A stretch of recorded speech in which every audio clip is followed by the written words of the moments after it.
reflexão desta noite se encontra em João, capítulo 14, do verso 1 até o verso 7, que eu vou ler aqui. Evangelho de João, discípulo amado.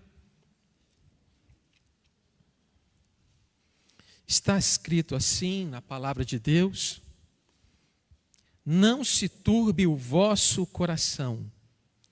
Credes em Deus, crede também em mim. Na casa de meu pai há muitas moradas. Se assim não fora, eu vô-lo teria dito, pois vou preparar-vos lugar. E quando eu for e vos preparar lugar, voltarei e vos receberei para mim mesmo, para que onde eu estou estejais vós também. E vós sabeis o caminho para onde eu vou. Disse-lhe Tomé: Senhor, não sabemos para onde vais. Como saber o caminho? Respondeu-lhe Jesus: eu sou o caminho e a verdade e a vida. Ninguém vem ao Pai senão por mim. Se vós me tivesses conhecido, conheceríeis também o meu Pai. Desde agora o conheceis e o tendes visto. Até aqui.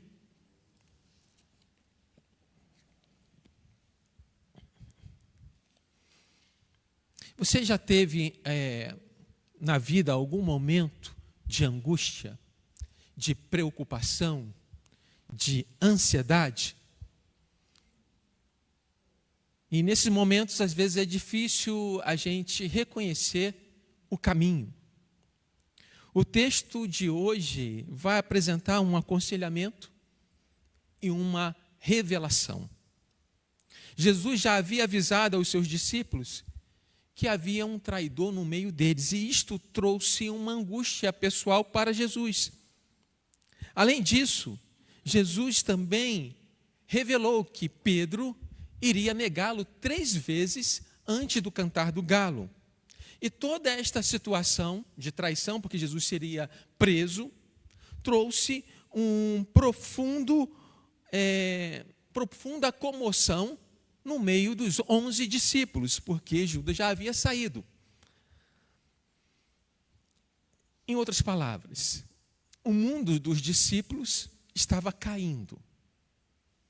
E isso trouxe uma tristeza a todos. Então Jesus traz uma palavra de conforto, uma palavra de esperança.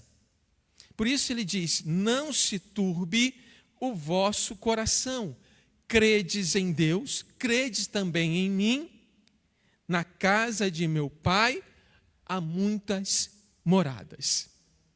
São palavras confortantes que o nosso mestre utiliza para direcionar o olhar dos discípulos para o lar celestial e a comunhão com Deus.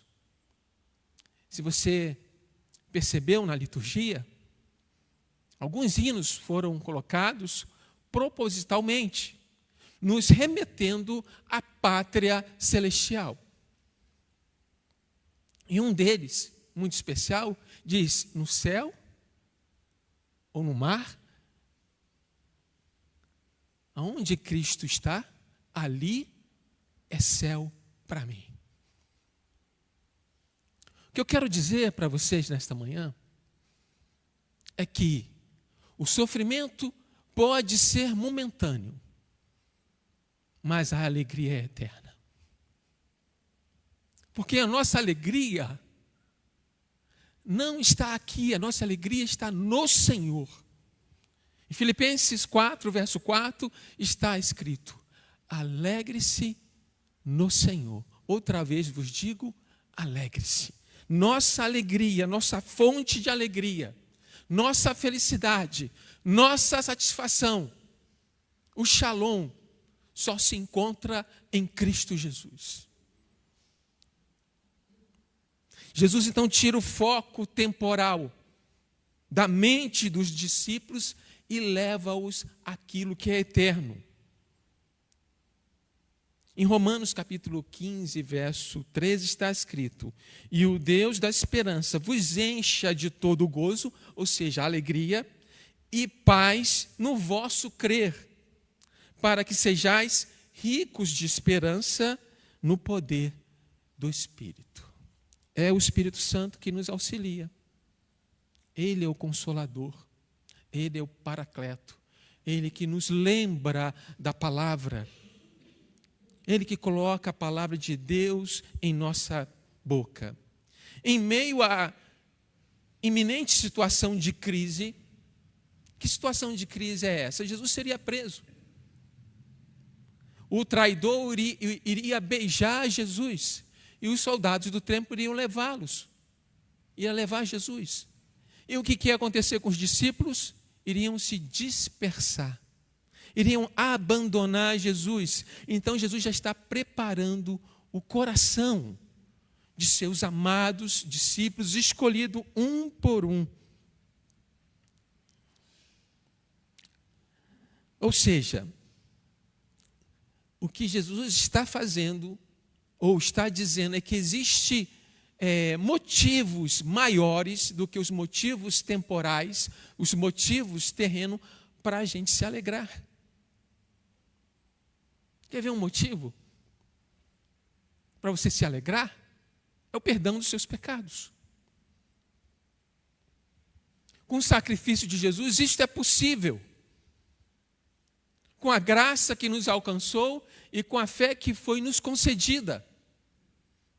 O sacrifício de Jesus nos traz a paz com Deus. Talvez a gente até faça a seguinte pergunta: por que Jesus está confortando os discípulos, uma vez que ele ficou angustiado pela própria traição de um dos discípulos? E posteriormente ele vai até o Getsêmani e se angustia. O verso Marcos 14, 33 e 34 revela justamente os sentimentos que Jesus estava sentindo. Escutem, e levando consigo a Pedro, Tiago e João, começou a sentir-se tomado de pavor e angústia. E disse-lhe: a minha alma está profundamente triste até a morte. Ficai aqui e vigiai. 3 sentimentos aqui registrados: pavor, angústia e profunda tristeza. Como então Jesus pode confortar o coração dos seus discípulos? Não se turbe o vosso coração. Como Jesus pode falar isso? A resposta é: aquilo que causou a angústia em Jesus, ou seja, a traição, a prisão, o abandono, todo o sofrimento, nossos pecados, a crucificação e posteriormente a sua morte, corresponde à obra de Cristo em nos salvar. Por Jesus ter carregado na cruz os nossos pecados, nossa vergonha, nossa morte, nosso fardo, por Jesus ter sofrido, então ele pode dizer aos seus discípulos: não se turbe o seu coração. Em seu sacrifício, em sua experiência de sofrimento até a morte, ele pode se compadecer de cada um e nos ajudar em nossos sofrimentos. Ele é o perfeito conselheiro. Ele é um mestre por excelência. O profeta Isaías, 700 anos antes do nascimento de Cristo, profetizou, Isaías 53, verso 4 e 5. Certamente, ele tomou sobre si as nossas enfermidades, e as nossas dores levou sobre si, e nós o reputávamos por aflito de Deus, ferido, oprimido. Mas ele foi transpassado pelas nossas transgressões e moído pelas nossas iniquidades. O castigo que nos traz a paz estava sobre ele, e pelas suas pisaduras fomos sarados. Além disso, Jesus enviou o Consolador, o Espírito Santo, que está sempre conosco, conforme João 14,16. O Espírito da verdade que habita e está em nós, que nos ensina e nos lembra das palavras de Cristo. Jesus pode sim dizer: não se turbe o vosso coração. Pode passar o próximo slide. Porque nos amou e nos deixou a sua paz. Ele disse em João 14, 27, deixo-vos a minha paz. A minha paz vos dou, não vou lá dou como o mundo dá. Não se turbe o vosso coração, nem se atemorize.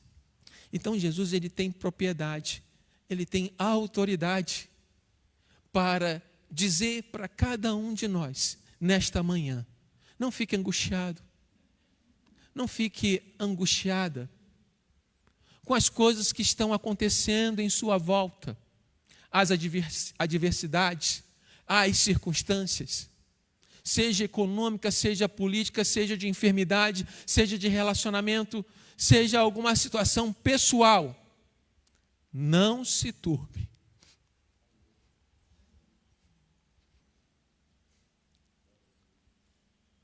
Não fique angustiado. Coloque o seu foco nas coisas celestiais, nas promessas de Deus, no lar celestial, na comunhão plena, perfeita com o nosso eterno Deus triuno, Deus que é Pai, que é Filho e que é Espírito Santo. Próximo slide. Quando nós estamos angustiados, nosso discernimento pode falhar. Nossa percepção, a nossa orientação pode nos enganar. Talvez você que dirige, em determinada situação, você se perdeu. Entrou por um caminho e não conseguiu se localizar, mesmo sem estar angustiado. Já aconteceu com você assim? Eu várias vezes. Você se perde, você não sabe se localizar. Isso sem estar preocupado, sem estar turbado, sem estar angustiado.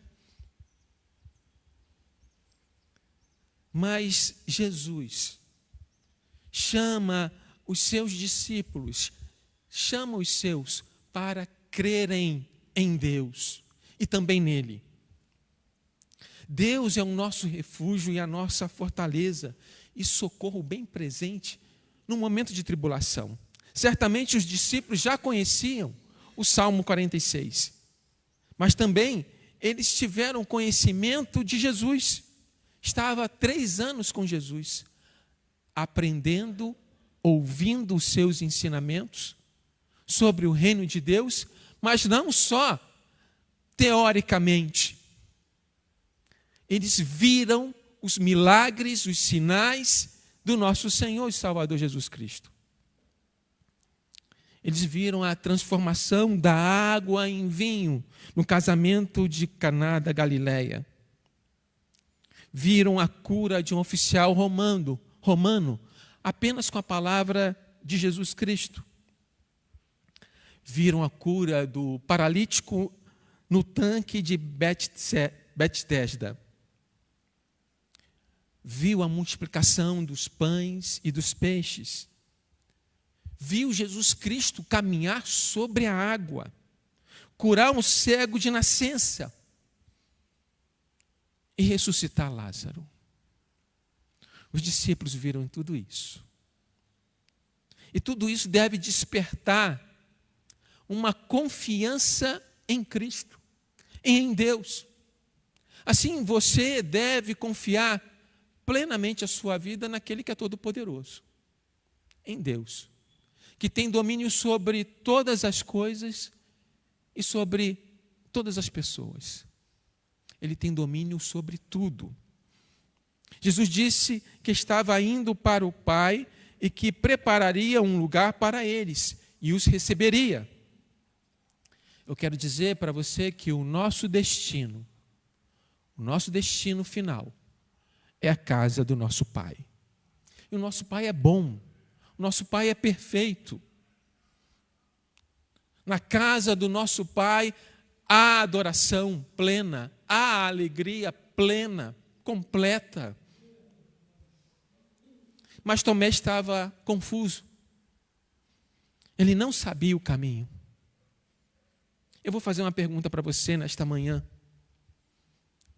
Qual caminho você percorreria até a casa do Pai Celestial? Você sabe o caminho? Se você morresse hoje, para onde você iria? Só tem 2 lugares. Você sabe o caminho? Jesus havia dito: na casa de meu Pai há muitas moradas. Se assim não fora, eu vou-lo teria dito, pois vou preparar-vos lugar. E quando eu for e vos preparar lugar, voltarei e vos receberei para mim mesmo, para que onde eu estou, estejais vós também. E vós sabeis o caminho para onde eu vou. Disse Tomé: Senhor, não sabemos o caminho para onde vais. Como saber o caminho? Tomé foi sincero. Tem pessoas que são sinceras. E nós temos que saber lidar com a sinceridade das pessoas. Essa semana eu estava aconselhando uma pessoa e ela foi sincera e disse: pastor, eu não acredito inteiramente na Bíblia. O que eu posso fazer? Eu tenho que ensinar, mas não depende de mim. Depende de quê? Da graça de Deus dar, conceder o dom da fé. Para mim, a Bíblia é a palavra de Deus. Para mim, a Bíblia, as Escrituras Sagradas, é a nossa regra de fé e de prática. E com a ação do Espírito Santo, eu, a cada dia, vou conhecendo mais e mais este Deus, que não poupou o seu Filho, que o enviou e provou o seu amor. Tomé foi sincero. Quando Lázaro havia morrido, Jesus disse aos seus discípulos que deveriam voltar para a Judeia, para que eles pudessem crer. Sabe o que Tomé disse? Com toda a sua sinceridade: vamos também nós para morrermos com ele? Esse era Tomé. Tomé tinha dito isso porque anteriormente tentaram matar Jesus a pedradas, conforme João 8, 58 e 59. Contudo, os discípulos estavam olhando para o lugar certo, mas não estavam vendo. Sabe quando alguém diz para você: olha aquilo dali, você até olha para aquela direção, mas você não consegue ver aquilo que estão te indicando. Assim, Jesus está de frente dele, de frente de Tomé, e ele então tira a cegueira, desvenda, revela-se, quando diz: eu sou o caminho e a verdade e a vida. Ninguém vem ao Pai senão por mim. E continua: se vós me tivesses conhecido, conhecerias também o meu Pai. Desde agora o conheceis e o tendes visto. Porque Jesus revela o Pai. Ele é a expressão exata de Deus. Para um judeu, a lei de Moisés era o caminho. Eles sabiam que a Torá, ou seja, a lei, não era apenas um conjunto de regras. Os discípulos sabiam que a lei era o manual para a vida abençoada. A lei revelou o caminho para a vida e também revelou o nosso pecado. A lei aponta para além de si ele lá nos mostra a graça de Deus em Cristo. As profecias, por exemplo, apontavam para Cristo.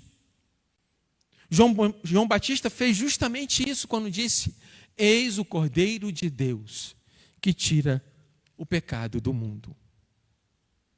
A Torá, ou a lei, foi dada de forma escrita, mas estava diante dos olhos dos discípulos a palavra em carne e osso. Jesus Cristo. Jesus é a palavra, o verbo de Deus, o verdadeiro caminho. Deuteronômio capítulo 18, verso 18, está escrito: suscitar-lhe-eis um profeta no meio de seus irmãos, semelhante a ti, e cuja boca porém as minhas palavras, e ele lhes falará tudo o que eu lhe ordenar. Esse é Jesus, que falou tudo conforme a prescrição de Deus. Como nós lemos hoje, João 1,17, porque a lei foi dada por intermédio de Moisés. A graça e a verdade vieram por meio de Jesus Cristo. Moisés pôde ver apenas Deus, de costas.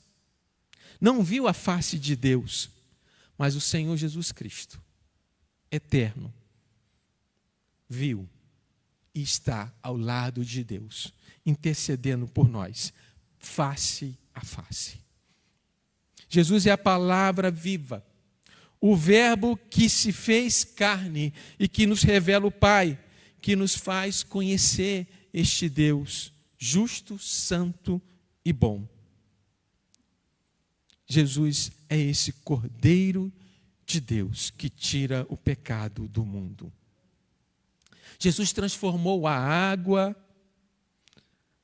dos ritos de purificação da velha aliança em vinho. E um dos símbolos do vinho é a alegria.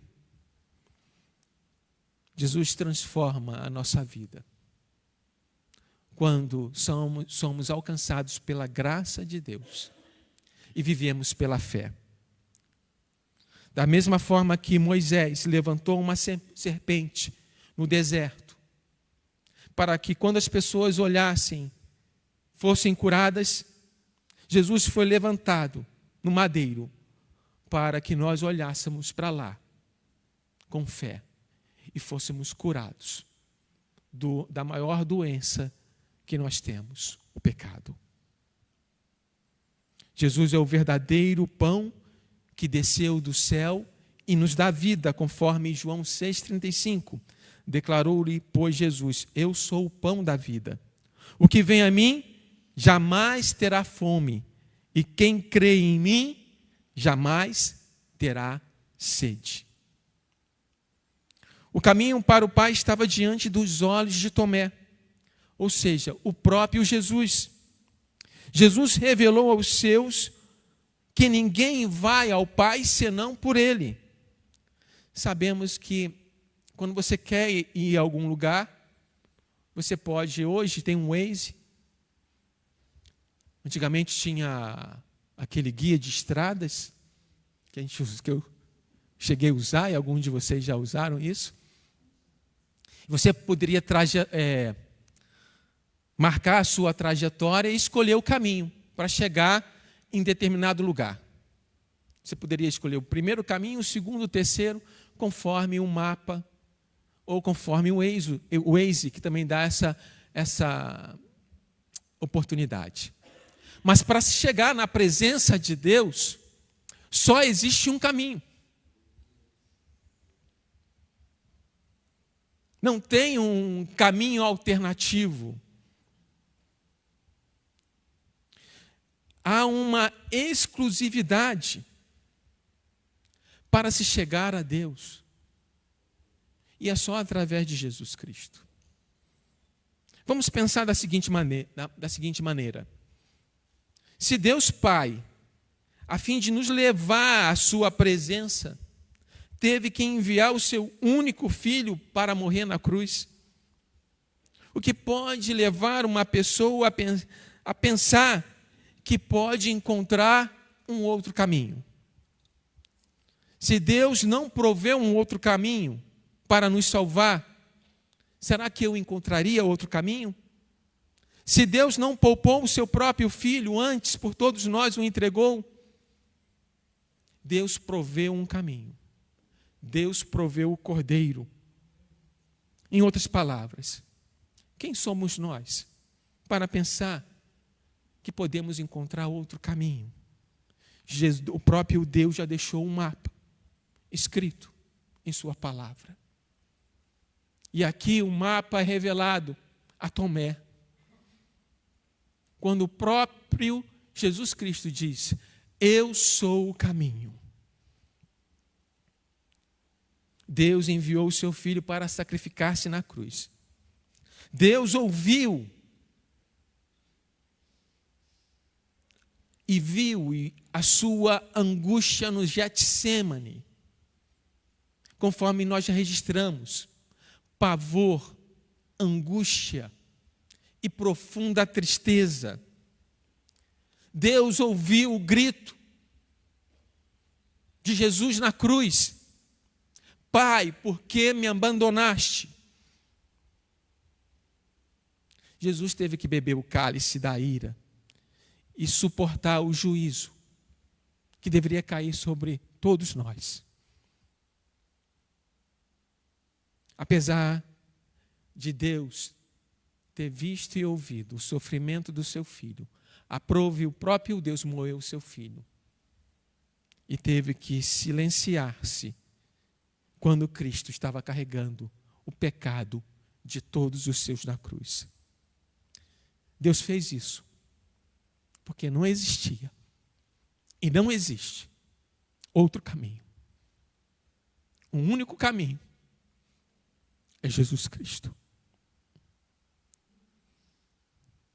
Por isso Jesus disse com toda a propriedade e autoridade a Tomé e aos discípulos que estavam ali ouvindo, e ainda hoje vocês que estão participando deste culto, Jesus disse: eu sou o caminho e a verdade e a vida. Diante dessas palavras eu quero fazer algumas aplicações. Muitas vezes ficamos angustiados, mas precisamos constantemente lembrar da palavra de Deus escrita aqui neste evangelho: não se turbe o vosso coração. Credes em Deus. Credes também em mim.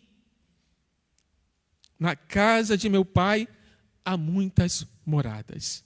Se assim não fora, eu não vou-lo teria dito, pois vou preparar-vos lugar.